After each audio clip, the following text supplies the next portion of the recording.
In nomine Patris et Filii et Spiritus Sancti. Amen. Mga kapatid, tayo muli nagbabalik sa ating gawain o sa ating pagpapahayag. Meron naman po tayong babasahin mga Mano Kristo na hindi na naisama sa banal na salita o sa Holy Bible. Mga kapatid, ang ating babasahin ang Coptic Apocalypse ni Apostol Pablo. Mga kapatid, bago tayo magsimula o magpatuloy, tayo magbigay ng maiksing panalangin sa Ama, sa Anak at sa Banal na Espiritu Santo. Amang Diyos, idinadalain ko po sa oras ito ang iyong lingkod na nawa bigyan ng pagpapalang spiritual, physical man, kaunawaan sa bawat binabasa ng mga Mano Kristo. Ito'y aking hiningid dinadalangin sa inyo, Ama, sa pamagitan lamang ng Panginoon Kristo, at pagpalain nawa ang bawat isa na ngailangan ng kaligtasan mula yung papawid, pandagat o panlupa man, lalo-lalo na po sa mga nakakaranas sa virus na kumakalat sa pandemic na ito sa daigdigan.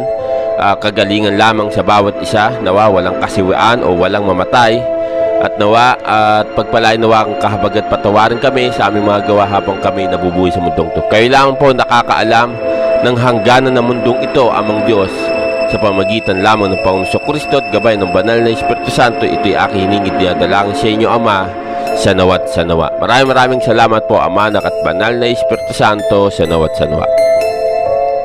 Mga kapatid, tayo po yung magpapatuloy sa ating panibagong babasahin, ang Coptic Apocalypse ni Apostol Pablo. Unang yugto. At siya'y nagsalita sa kanya na sinasabi, saang daan ako sasampa sa Jerusalem? Sumagot ang maliit na bata na sinasabi, sabi mong iyong pangalan upang maipakita ko sa iyo ang daan. Alam ng maliit na bata kung sino si Pablo. Nais siyang makipag-usap sa kanya sa pamamagitan ng kanyang mga salita upang makahanap siya ng isang dahilan para sa pakikipag-usap sa kanya. Ang bata ay nagsalita na sinasabi, alam ko kung sino ka, Pablo. Ikaw ang pinagpala mula sa sinapupunan ng kanyang ina, sapagkat napunta ako sa iyo upang ikaw ay umakyat sa Jerusalem sa iyong mga kapwa apostol, dahilan kung bakit ka tinawag, at ako ang espiritu na sumama sa iyo. Magising ang iyong isip. Si Pablo kasama ang para sa kabuuan na kabilang sa mga pamunuan at mga otoridad at arkanghel, mga kapangyarihan at buong lahi ng mga demonyo, ang naghahayag ng mga katawan sa isang punong kaluluwa. At pagkatapos niyang tapusin ang talumpating iyon, nagsalita siya. Sinabi sa akin, gisingin mo ang iyong isip, Pablo, at tingnan na ang bundok na kinatatayuan mo ay ang bundok ng Jericho, upang malaman mo ang mga nakatagong bagay sa iyong mga nakikita.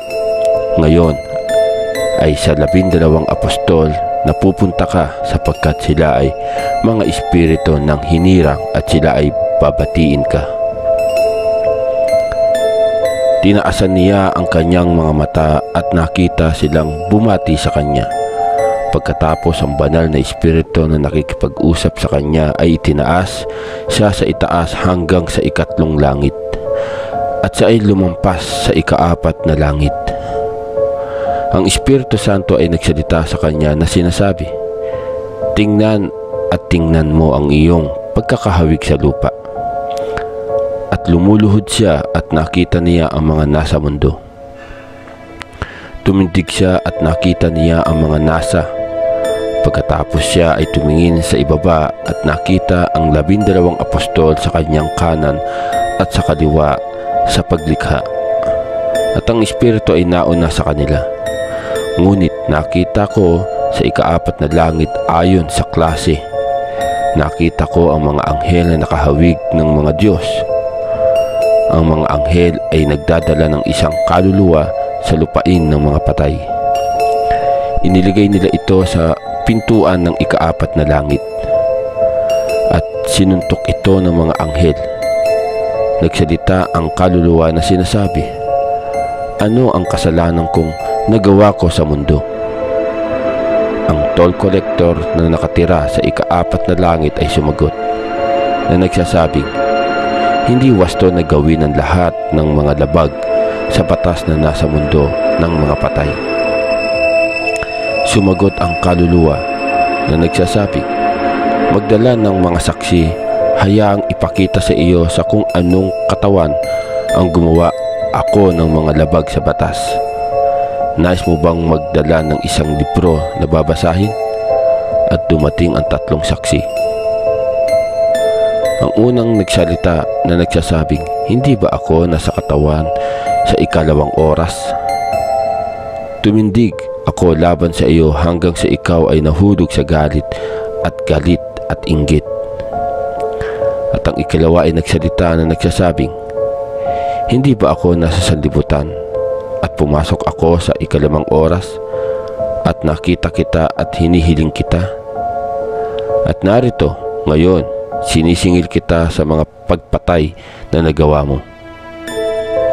Ang pangatlo ay nagsalita na sinasabi, hindi ba ako napunta sa iyo sa 12 oras ng araw na malalapit na lumubog ang araw? Binigyan kita ng kadiliman hanggang sa magawa mo ang iyong mga kasalanan. Nang marinig ng kaluluwa ang mga bagay na ito, tumingala ito sa kalungkutan at pagkatapos ay tumingala ito paitaas. Itinapon ito ang kaluluwa na binaba ay napunta sa isang katawan na hinahanda para dito. At narito ang mga saksi nito ay natapos. Pagkatapos ay tumingin ako sa paitaas at nakita ang espiritu na nagsasabi sa akin, Pablo, halika, magpatuloy ka sa akin. Pagkatapos ng aking pagpunta, nagbukas ang pintuan at umakyat ako sa 5 langit. At nakita kong aking mga kapwa-apostol na sumasama sa akin habang ang espiritu ay sumasa amin. At nakita ko ang isang mahusay na anghel sa 2 langit na may hawak ng isang pamalo na bakal. May 3 iba pang mga anghel na kasama niya at nakatitig ako sa kanilang mga muka. Ngunit magkakasundo sila sa isa't isa na may mga latigo sa kanilang mga kamay na nagpapatuloy sa mga kaluluwa sa paghuhusga. Ngunit sumama ako sa espiritu at binuksan ako ng pintuan. Pagkatapos ay umakyat kami sa 6 na langit at nakita ko ang aking mga kapwa-apostol na sumama sa akin at ang banal na espiritu ang nangunguna sa akin sa harap nila.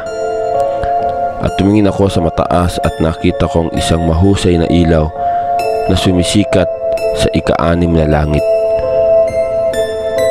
Nagsilta ako at sinasabi sa toll collector na nasa 6 na langit, buksan mo ako at ang banal na espiritu na nasa harapan ko. Binuksan niya ako, pagkatapos ay umakyat kami sa 7 langit at nakita ko ang isang matandang ilaw at kung kaninong damit ang puti. Ang kanyang trono ay nasa 7 langit ay mas maliwanag kaysa sa araw ng 7 beses. Ang matanda ay nagsalita na nagsasabi sa akin, saan ka pupunta, Pablo? O pinagpala ng isa at ang natirang mula sa sinapupunan ng kanyang ina. Ngunit tiningnan ko ang espiritu at tumango siya, sinabi sa akin, makipag-usap ka sa kanya.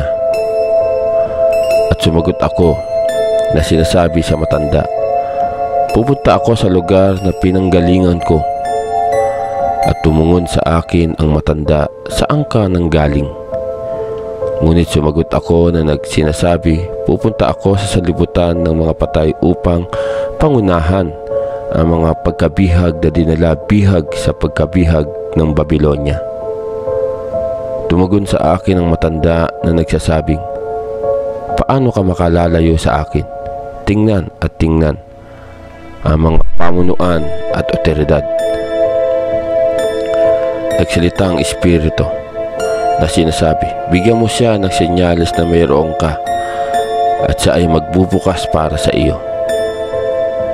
At pagkatapos ay binigyan ko siya ng senyas, ibinaling niya ang kanyang muka sa kanyang likha at sa mga sariling otoridad. At pagkatapos ay bumukas ang langit ng langit at umakyat kami sa Okdod. At nakita ko ang 12 apostol. Binati nila ako at umakyat kami sa 9 na langit. Binati ko ang lahat na nasa 9 na langit at umakyat kami sa 10 langit. At binati ko ang aking mga kapwa espiritu. Ngayon mga kapatid, ito ang Coptic Apocalypse ni Apostol Pablo. Dito mga kapatid, pinapahiwatig kung sa banal na salita ay mayroong 3 langit na sinasabi. Ito yung ito yung nagpapatunay yung sinasabi ng 3 langit sa Corinthians, kung di ako nagkakamali, na ito yung karugtong na hindi na isinama. At dito pinapakita kung hanggang ilang palapag yung kaharian ng langit. Dahil nga yung matandang sinasabi niya, ang matandang nakita niya rito, pagkakawari ko, ito na yung amang Diyos, no? Yung makapangyarihan sa lahat, na lumikha ng lahat sa sanlibutan ito. Yun yung ama na nasa langit. Siya sabi rito, nasa 7 langit siya. Naway kung sino man makarinig to, ibigyan ng pagpapala at kapurihan ng Ama, ng Anak at Banal na Espiritu Santo. Maraming salamat po, Ama, Anak at Banal na Espiritu Santo, sa nawat.